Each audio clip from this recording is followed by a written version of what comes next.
Hi friends, Chaitra నవరాత్రులు లేదా శరణ్ నవరాత్రులలో 7వ రోజున అంటే సప్తమి రోజున మనం ఆరాధించే అత్యంత భయంకరమైన అదే సమయంలో అత్యంత శక్తివంతమైన శక్తి స్వరూపం కాలరాత్రిదేవి. కాలరాత్రిదేవి పేరులో కాల అంటే కాలం లేదా చీకటి మరియు రాత్రి అంటే రాత్రి. కాలాన్ని కూడా మింగేసే శక్తి మరియు చీకటిని చీల్చే వెలుగు ఉన్న దేవి కాబట్టి పార్వతీదేవి యొక్క ఈ రూపాన్ని కాలరాత్రి దేవి అని అంటారు.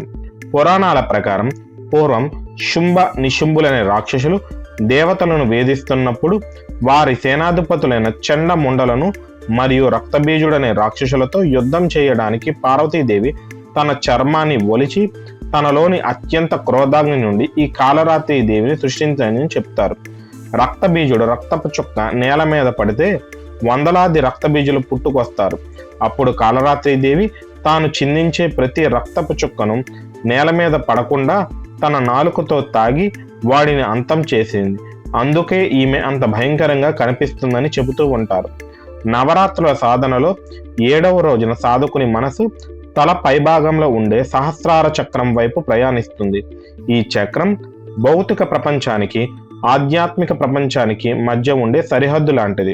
ఈ అడ్డంకిని దాటాలంటే అపారమైన ధైర్యం కావాలి. ఆ ధైర్యాన్ని కాలరాత్రి దేవి ఇస్తుంది.